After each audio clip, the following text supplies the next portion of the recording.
Olá, pessoal. Para inaugurar aí, pode ficar à vontade. Sim, Jorge. Prazer, Jorge, PC em Rádio Espírito Santo.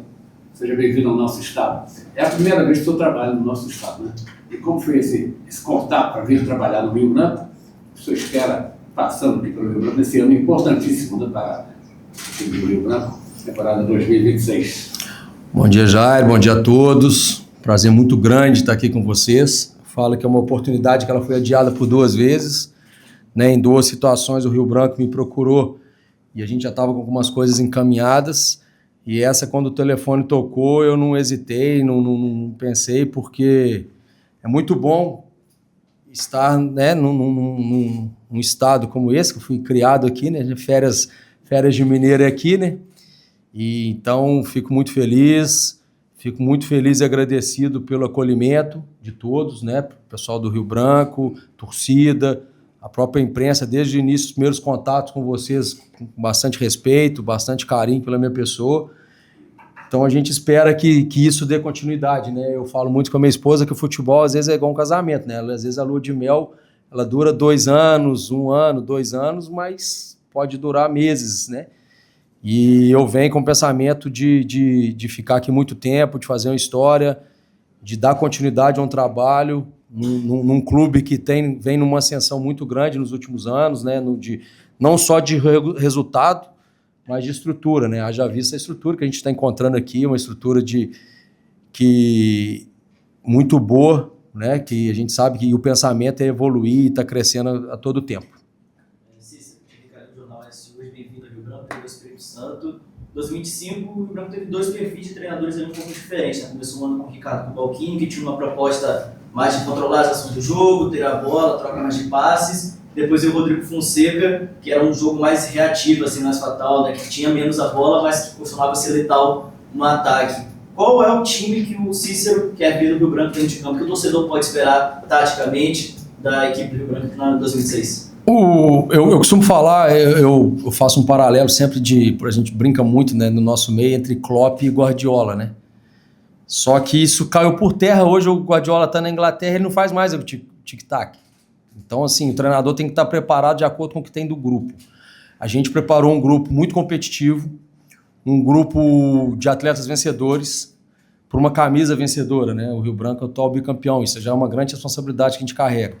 E aí, cara, as coisas vão acontecendo no dia a dia, as coisas vão acontecendo. Eu acho que o grande lance do treinador é identificar rápido isso, para onde o time dele está andando, e ter reações para cada momento do jogo. A gente vai ter jogo que a gente vai ter que ser reativo, vai ter jogo que a gente vai ter que propor, né? E isso no estadual vão ter situações de campo um pouco mais acanhado, que a gente precisa ter um jogo mais funcional, e vai ter dia que vai ter que ser um jogo de posse. Então cabe ao treinador ter essa leitura. A gente tem um grupo bastante equilibrado em ter situações de atletas que oferecem uma situação e atletas que oferecem outra situação, até de ser reativo, se houver necessidade. Mas a gente sabe que a gente tem que impor um ritmo que a torcida gosta, que é um time mais protagonista, um time que busca o jogo, que busca a vitória a todo momento. E em todos os trabalhos que eu tive até hoje, independente do sucesso final, né, que no Brasil o sucesso é só quem é campeão, né? E aqui no Espírito Santo, no Capixaba principalmente, que só o campeão leva as vagas, que só o campeão, né, consegue... Parece que só o campeão teve o êxito. Mas a gente busca... nesses trabalhos que eu fiz anteriormente, um time bem agressivo, um time bem pé na bola, um time que busca marcação alta e que busca o gol todo o tempo. Cícero, bom dia ainda, né? Robson Maia, momento independente, jornalista independente. Queria te perguntar, nessa chegada do Rio Branco, o quanto você encontra de similaridade com o projeto que você encontrou lá no Atlético, né? O Atlético era um clube novo no futebol profissional, lá no final de 2017, estava fazendo uma reconstrução, né, para o futebol profissional, e o Rio Branco já está num estágio mais avançado, né? Cara, eu já até falei isso com os atletas, porque na verdade a minha história se confunde um pouco ali, porque na verdade eu comecei no Atlético com 11 anos de idade. Então eu peguei todo o processo, futsal, eu fui coordenador, fui atleta de futebol do Atlético, depois tive uma passagem de 4 anos no América Mineiro, volto para o Atlético e continuo a minha história ali. E dentro do Atlético eu fiz a faculdade de Educação Física, me tornei um profissional da área, fui ser treinador, coordenador de futsal, fiz todos os processos no Atlético. E eu estava conversando agora com os atletas, justamente o que você está falando. O Atlético, eu fui técnico do Amador 2 anos antes, passamos por um processo de profissionalização do futebol. Iríamos disputar o Campeonato Sub-20, e na época, como acho que é aqui também, para disputar o 20, você tem que ter atividade no profissional e estar jogando profissional. O Atlético não tinha disputado um ano antes, então nós não poderíamos jogar o 20. E aí fizemos um time que até levamos uma estrela que é capixaba e virou nossa estrela lá, e é um cara que tem uma passagem para o Rio Branco marcante, que é o Ademilson, que foi depois ídolo lá no Tupi, era a nossa referência lá até um abraço pro AD, cara. O cara tá aqui no Espírito Santo hoje, um cara sensacional que me ajudou muito lá. Pô, de força, um profissional acima da média. E aí, no primeiro ano, a gente já subiu. Então, o Atlético, ele foi um pouco avesso a planejamento. O Atlético é uma coisa que a gente fazia no ano e subia. Tanto é que é o primeiro ano que o Atlético disputa pela primeira vez uma divisão e não sobe. E nós estamos falando da Série B, que não subir, mas se manter é um título para um time com a história. E o Rio Branco, ao contrário disso, tem um lastro muito grande. O Rio Branco já bateu Série A de brasileiro. O Rio Branco já foi temido, já foi, né? E está buscando isso de novo num cenário nacional. Haja vista a Série D, o nível de Série D que o Rio Branco fez esse ano.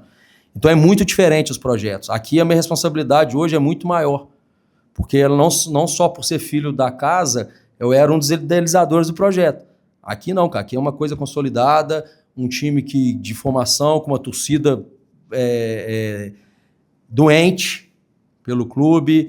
A torcida Capa Preta é uma torcida identificada, que, pô, se fui estudar a história lá, minha memória é muito ruim do Capa Preta lá, o nome. Vocês fizeram uma reportagem fantástica agora. Não, o Capa Preta de verdade, que deu... Como? Lafayette. Pô, história fantástica, que tem todo um simbolismo, tem toda uma história, pô, até arrepia, cara. Pô, é sensacional a história, né? Você vê um cara pegar um cavalo, subir no alto de uma montanha para assistir o jogo todo dia, todo mundo começar a ver aquele cara, criar essa identidade. Aqui tem uma identidade que hoje o Atlético está começando a ter às avessas, porque é muito... Hoje você fala numa Série B, parece que é muito fácil, mas foram em 8 anos ali, 7, 8 anos. E o Rio Branco tem uma história já aí de futebol profissional 50 anos, possivelmente, né? Então é bem diferente os projetos, né? Só que a minha responsabilidade aqui, hoje é muito maior pela representatividade que tem o Rio Branco no estado. Você encara como o maior desafio da sua carreira? Cara, eu acho que o maior desafio é o que você está nele naquele momento, tá? Porque a gente é profissional, a gente vive disso, e às vezes a torcida, né? Às vezes não entende, porque dói mais na gente a derrota que no torcedor, cara. Infelizmente, porque às vezes as pessoas acham que a gente está de passagem. Não, cara, a gente tem sentimento. Pô, cada dia que eu chego aqui é uma pessoa diferente que eu conheço, uma pessoa... Vocês mesmos, cara, o nosso sucesso, o sucesso do futebol capixaba é o sucesso de vocês. O futebol capixaba hoje crescendo, atingindo um nível maior, é uma imprensa... Eu vivi isso lá em São João do Rei, cara. Hoje o telefone toca lá de gente lá para dar informação do Atlético, e a Globo, desculpa, tá citando o nome, as emissoras ligando direto para saber uma informação do Atlético, de pessoas que eram totalmente anônimas. Cobria o futebol amador da cidade. E isso, o sucesso nosso é o sucesso de vocês. Só que o nosso, a gente está ali no dia a dia, a gente está na coisa, a gente sabe de pormenores que às vezes não chegam até vocês, e que a derrota dói demais, cara. A derrota a gente deixa a família para trás, a gente deixa tudo, a gente tem um projeto. E o meu projeto aqui de ser vitorioso é contribuir também com o futebol capixaba, é contribuir com o Rio Branco, fazer com que isso se torne ainda maior e ajudar e poder ser parte disso é muito gratificante e me sinto muito honrado. Bom dia. Bom dia. Primeiramente, bem-vindo. Seguinte, eu vou fazer uma pergunta agora de torcedor. E quem não conhece o torcedor Capa Preta, dia 7 tem a final contra o Vitória. É carga máxima ou vai mesclar com o sub-20? Vai dar uma... Não, cara, eu tô aqui para ganhar, cara. Eu tô aqui para ganhar, ser competitivo. Eu sei o peso que é isso aqui, eu sei o tanto que o Rio Branco, a torcida busca ser competitiva, que busca vitória, e é um clássico, cara. Sim. Clássico a gente não brinca, eu tenho certeza que lá também, por respeito total, trabalho, né, uma inauguração, um jogo festivo, para quem está indo para a festa. Eu tenho certeza que quem está trabalhando lá, os atletas, a comissão técnica também vão para... Já é como nicho campeonato. O campeonato para nós, para o Vitória e para o Rio Branco, começa dia 7. É jogo, já vale 3 pontos, já vale um título, vale uma taça. E se a gente for ver na história do futebol aí, cara, tem jogador que passa a seleção brasileira e nunca levanta uma taça. e nós já temos a oportunidade de levantar uma dia 7. Vinícius de Agradecer, do Esporte Prazer, seja bem-vindo ao Rio Branco do Espírito Santo. Gostaria de saber, você foi anunciado pelo clube comecinho de setembro, né? Já faz quase 3 meses desde o seu anúncio. Imagino que antes, inclusive, já tinha esse contato, então até o anúncio em si. Não, foi um dia pro outro, cara, foi legal, foi bem feito. Mas eu queria saber um pouco sobre o planejamento de elenco. Até que ponto o Cícero foi consultado para escolher algumas peças, se você trouxe algum jogador de sua confiança, se, por exemplo, o Edu passou aqui agora e falou que já te conhecia jogando contra você. Gostaria um pouquinho de saber como foi o planejamento e se saiu de você de alguma parte. Cara, foi muito legal. Poucas vezes eu participei de um planejamento tão bem feito, tão bem organizado, porque assim, desde a minha entrevista com o Renato e com o Guilherme, para depois a gente montar um grupo, e foram noites, eu tô com uma filha de 1 ano e meio que eu deixei lá, então tipo assim, todo dia eu lembro que eu ia pra lavanderia, começava 10 horas da noite, 9h30, 10 horas da noite, até 1 hora da manhã, em pé lá na lavanderia, cadeirinha lá, para não fazer barulho e tal, mas todo dia, cara, eu, Guilherme, Renato, o Horácio com a parte de análise de mercado, nós trabalhamos pra caramba, todo mundo tem um dedozinho nessa formatação, logicamente com o Renato com a decisão final, né, por ser quem paga, né, por ser responsável pela coisa, mas na parte técnica ali a gente participou muito efetivamente, na continuidade de alguns atletas, outros não, porque a gente, o mercado daqui a gente não entendia como que já era o processo, de alguns que não ficaram, já tinha algumas situações e tal, mas quem veio, todos que estão aí a gente participou, a gente tem uma anuência nisso junto com o Renato e com o Guilherme. O Guilherme é um monstro para trabalhar, o cara não para, 24 horas ali intenso, conseguiu trazer atletas de nível, que eu te confesso que para a Série D a gente não esperava estar conseguindo trazer, e a gente conseguiu, porque às vezes tem uns atletas que têm muito preconceito de descer de uma C para D, de uma B para D, e a gente conseguiu trazer atletas agora que estavam em Série B, cara. O tamanho da importância da camisa, do projeto, e como está chegando esse projeto em outras regiões do Brasil, com muito respeito, nos facilitou muito conseguir trazer alguns atletas para cá. E falando também sobre o elenco, o Rio Branco, conversando com o Renato essa semana, ele falou pra gente que esse ano, principalmente, vão ser utilizados muitos jogadores da base. Né? Inclusive, o Rio Branco investiu agora no Sub-15, no Sub-17. Queria saber a sua opinião, né, sobre esse investimento, sobre a utilização de jogadores da base, sobre a importância disso, né, de trazer e formar essa base de jogadores para o Rio Branco, pensando também nos próximos anos, e o quanto isso influencia diretamente no seu trabalho no dia a dia, e, né, porque eu sei que lidar com um jogador de 19 anos, às vezes de 18 anos, é completamente diferente de lidar com um jogador, por exemplo, o Fernando Henrique tem quase 40. Então, como que também para o treinador conciliar isso tudo? Eu até acho que a minha contratação passa por isso, porque eu sou um atleta que nos últimos, desde 2000 e John Kennedy, 2016 a 2017, eu tenho colocado muitos atletas em Série A e B. Hoje eu posso enumerar e faço aí uns 10 atletas que passaram comigo na base e transição profissional. Né? John Kennedy, Thiago Galhardo, Gabriel Galhardo, citando alguns nomes assim mais conhecidos, que foram atletas meus, o Thiago e o Gabriel, desde 7 anos de idade, 8 anos de idade comigo. John Kennedy, pus o John Kennedy com 15 anos, eu pus ele para jogar sub-17, no jogo o primeiro jogo o diretor do Fluminense já levou, com 15 anos. Então, assim, eu gosto disso, eu gosto desse desafio. Falei com os atletas ali agora, cara, na reunião, que para mim não tem idade, eu não peço carteira de identidade deles na hora do treino. É um homem, entrou ali, estão trabalhando, são profissionais, recebem para isso e têm a mesma responsabilidade dos outros. Lógico que eles não têm a mesma vivência dos outros, mas eles têm que ter mais fome que os outros. Então, e aí cabe a mim identificar isso, ajudar, contribuir, mas eu gosto, cara, eu gosto do atleta com fome, eu gosto do atleta que está buscando, que quer seu espaço, e para mim não vai fazer diferença nenhuma se o gol do título for o Edu ou o Breninho que fizer. Eu preciso levantar a taça. Cícero, eu queria te perguntar em relação ao calendário de 2026. A gente sabe que o calendário do futebol brasileiro passou por uma mudança muito grande, significativa, né? E a primeira fase do estadual, especificamente, vai acontecer no período de 27 jogos. São 9 jogos em 27 dias, né? E ainda tem um jogo da Copa do Brasil, possivelmente acontecendo nesse intervalo.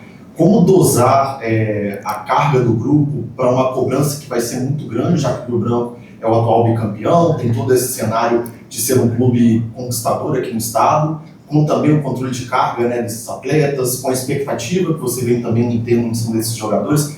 Quanto vai ser importante utilizar o grupo? Como você vê esse calendário, esse desafio de em 30 dias serem uns 10 jogos? Eu particularmente, eu tenho muita dificuldade em poupar atleta. Poupar quando eu falo assim, eu prefiro poupar ele do treino e ter ele no jogo. Porque eu acho que o melhor treino é o jogo. Né? O Tele falava uma frase que o melhor treino é o que reflete as emoções e a carga do jogo. E nada é melhor que o jogo para refletir isso. Então, assim, por conta disso, a gente fez um grupo mais enxuto, mas com mais qualidade em cada posição. Então, por exemplo, hoje a gente consegue ter uma dobra que no papel, na contratação, a gente entende que são do mesmo nível. Então, então nisso não é poupar, eu vou estar colocando gente que eu entendo que é do mesmo nível do que está saindo. Lógico que vão ter momentos que o cara está melhor que o outro. Mas a gente está montando um grupo que eu costumo brincar que se eu errar dá certo. Porque a gente vai estar todo mundo na mesma vibe, todo mundo tentando levar na mesma situação, para que a gente tenha todo mundo pronto. Lógico que vai acontecer muito cartão, vai acontecer muita lesão, não tem como, não é culpa nossa, não é culpa de parte física, fisiológica, é humano, cara.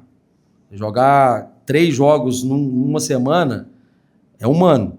Alguém vai sentir, não tem como. E só que não é problema só nosso, cara.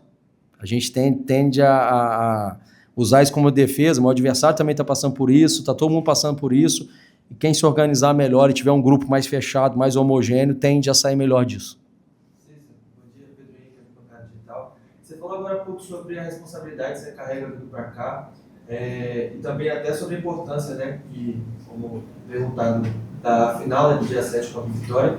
O Rio Branco fez uma temporada muito boa, particularmente para mim histórica, né, porque bicampeão depois de 38 anos do Campeonato Capixaba, foi a melhor campanha de um capixaba também do Brasileirão de Série D, e num ano que, a princípio, né, foi a primeira participação da Série D depois que a SAF foi implementada, e então o acesso em si não é considerado um fracasso, né, pela comissão, pela diretoria, mas eu queria saber, a sua vinda para cá, suas principais ambições, né, agora com esse elenco montado, o que você carrega desse ano de 2026, tanto para o Campeonato Capixaba, para a Copa do Brasil, para a Série D, as competições que o Branco vai disputar? São coisas que elas sobrepõem com o tempo, é natural, vão estar, né? Mas a minha ambição é o Capixaba, cara. Se eu não for bem no Capixaba, se eu não conseguir êxito no Capixaba, se eu não ganhar o Capixaba, eu tenho certeza que vocês vão estar questionando a minha continuidade. Então a minha ambição é o Capixaba, a minha ambição é dedicar aqui, fazer um baita campeonato,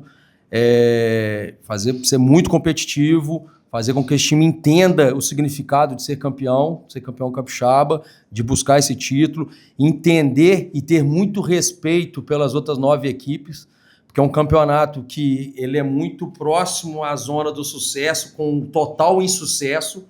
Haja vista que o Rio Branco, ano passado, classifica em 6º e bateu campeão. Então, qualquer um pode fazer 8º e bater campeão. Só o 9º e o 10º, né, que tem um insucesso no campeonato. Então, a linha entre o sucesso e o insucesso, quando você vai para o mata-mata, não quer dizer nada você ter feito a melhor campanha. O 8º tem a mesma chance que você de ser campeão. Então, eu preciso que os atletas entendam isso o mais rápido possível, da importância do capixaba, da importância de ser bastante competitivo e encarar com muita sobriedade isso aí. Não dá para pensar em Série D antes de buscar o capixaba. Cícero Júnior, que é na Varandas, da TV Espírito Santo, ainda dentro do Capixaba 2026, já foi realizado o sorteio da tabela, já tem um desenho da campanha da primeira fase do Rio Branco. Qual a sua avaliação, assim, estreando contra o Serra, um clássico, tem ali um meio de tabela, um meio de rodadas, que também pega 3 clássicos, né? Uma reedição da final do ano passado contra o Porto, é logo na sequência desportiva e Vitória. Qual a sua avaliação da tabela da primeira fase do Rio Branco? Assim, não tem moleza. Confesso que eu fiquei um pouco chateado com chegar e não ter o Kleber. Eu acho que para o campeonato, pela marca que é o campeonato e pelo significado que é o Kleber para o futebol capixaba, eu acho que não é legal para o campeonato. Eu acho que nós precisamos de força máxima em tudo. Acho que todo mundo quer, né? Queria estar lá, a gente estrearia ali. Então a gente não tem essa oportunidade.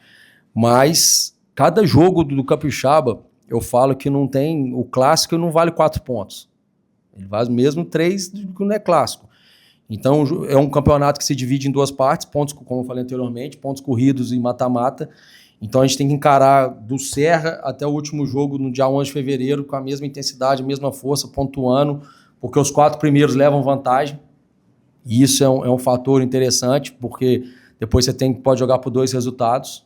Isso é importante pra caramba, mas não dá para escolher a camisa do outro lado. Quem vier, nós vamos ter que sangrar, ter que dar a vida, porque os 3 pontos vão ser jogo a jogo. E eu falo que o sucesso da semana seguinte depende do jogo anterior. Você chega na representação, que não vai ser longa, são 2, 3 dias que você tem, com peso de uma derrota, é muito complicado. Então, tá buscando sempre fazer bons jogos, não escolher jogo a jogo. Como eu falei, tem muita dificuldade em poupar por causa disso. Eu entendo que aquele jogo é o mais importante, então eu preciso ganhar aquele jogo para depois pensar no outro. Então, não dá para ficar poupando, porque semana que vem é clássico, porque semana que vem é no Kleber. Não, cara, vai quem tá de melhor, que a gente entender ali que tá bem. Falei com o pessoal da fisiologia que eles vão ter muito problema comigo, porque eu abrir mão de guerreiro é difícil. E eu sou chato para isso, eu quero estar todo mundo ali, todo mundo junto, então vai ser jogo a jogo. E dentro disso, dessa ausência do Kleber Andrade, o Rio Branco já tem uma solução? Eu te confesso assim que eles estão pensando, isso é a parte mais da logística, o pessoal mais da diretoria, o Renato, o Guilherme, o Márcio estão muito envolvidos nisso.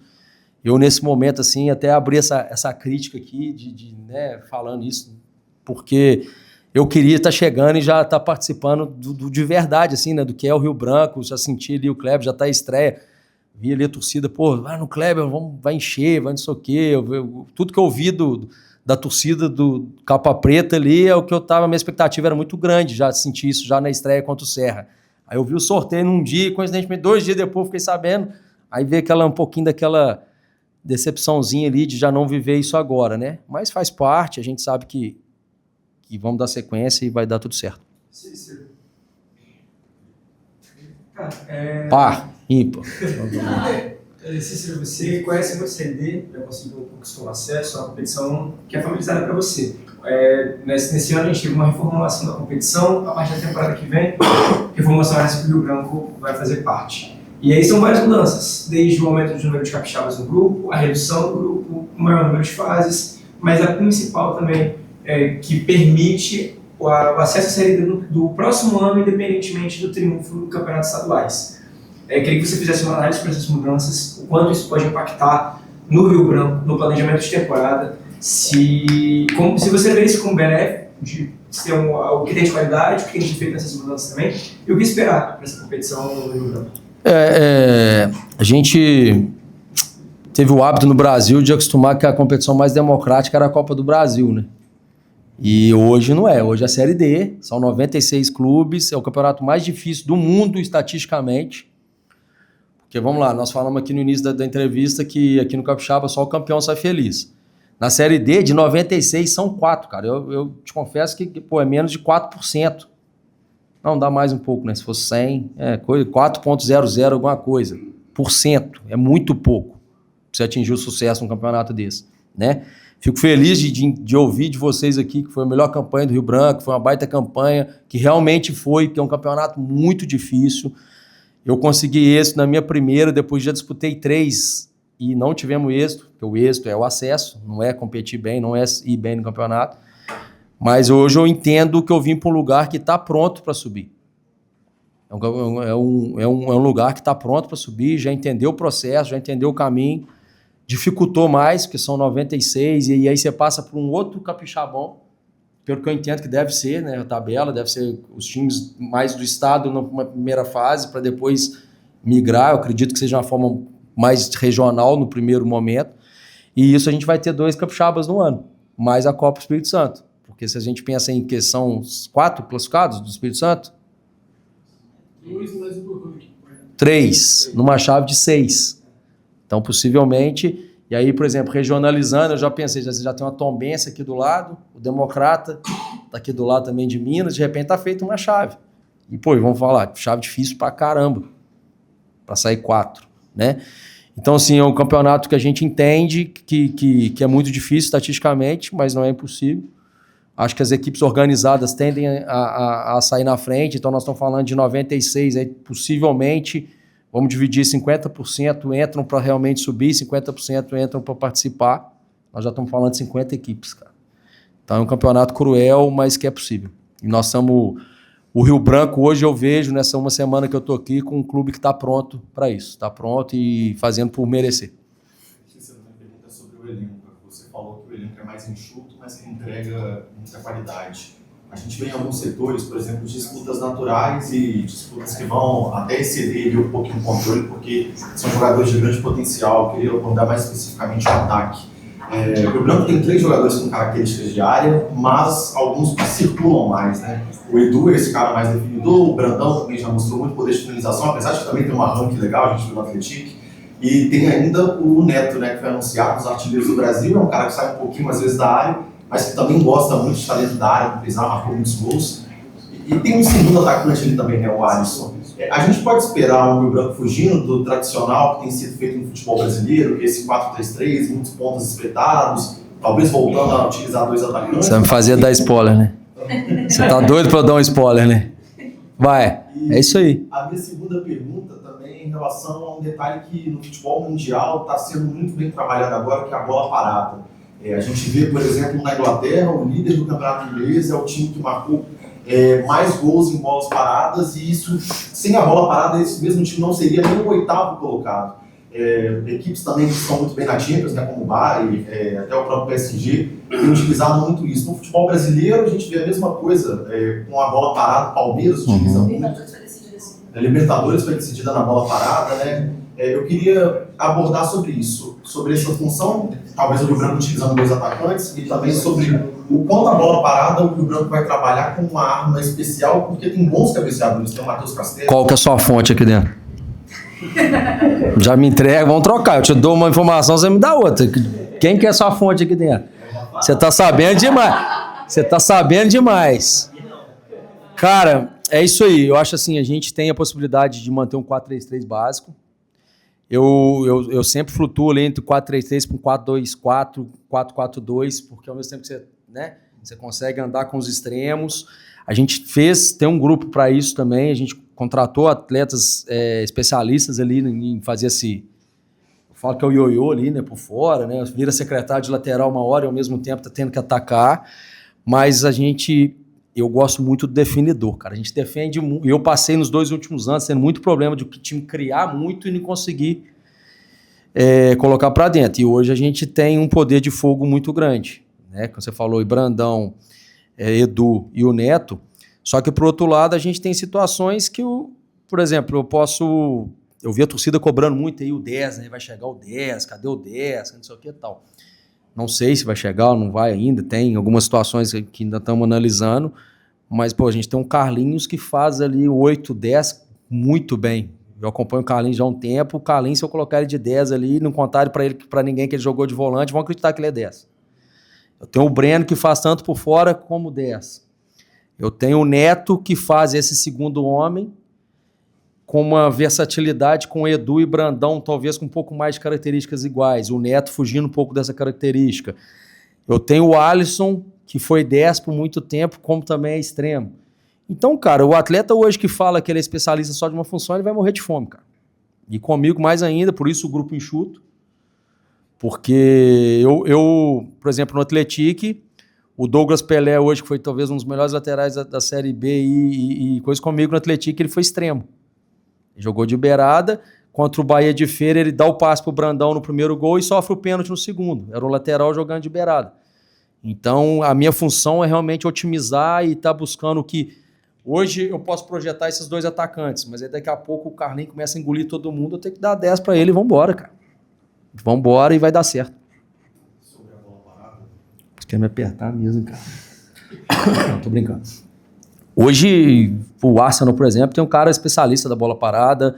O Flamengo contratou o Rodrigo Caio para ser o especialista em bola defensiva, né? E deu certo que o cara defensivo foi lá e fez o gol e deu um título. E o futebol hoje, eu vejo assim, o Brasil por muitos anos, a seleção, a gente ficou muito mal acostumado, o Brasil nunca perdeu o jogo, né? Aí, o time não ganhava, o Brasil que perdia. E hoje a gente está tendo a Venezuela encarando a Argentina, a gente está tendo a Venezuela, porque o futebol está especificando muito. E essa especificação faz com que algumas coisas sejam mais previsíveis. O estudo, as informações. Você já tem essa informação, você já analisou o nosso grupo. E eu tenho certeza que os outros treinadores, se não tinha, agora tem, né? Acabou de dar uma análise para eles. Também tem isso. Né? Análise hoje, os analistas hoje ganharam uma importância muito grande. E aí, o treinador hoje que bate no peito e fala, eu fiz, eu treinei, eu não sei o que, é mentira, cara. Então ele vai, daqui a pouco ali na esquina vai dar errado, porque hoje você tem que dividir, você tem que ter uma comissão grande, tem que estar todo mundo pronto, porque o detalhe faz muita diferença. O detalhe, né, de uma função de entender que o terceiro homem da linha defensiva do cara tem 1,75 m, os outros têm 1,80 m, 85 m, então vão tentar priorizar aquele ali, que ele tem um ataque à bola menor, uma possibilidade menor. Esse goleiro sai um pouco, o cara vai trazer estatística que o goleiro no primeiro pau ele tem dificuldade, mas no segundo ele sai em todas, então vamos ter que bater no primeiro pau. Tem um treinador que veio para o Espírito Santo que é referência em bola parada, o João Bursi. O cara é muito bom treinador, fiz curso com ele, cara que é uma referência. Né? O Vitória tinha êxito pra caramba em bola parada, no acesso deles ali, né?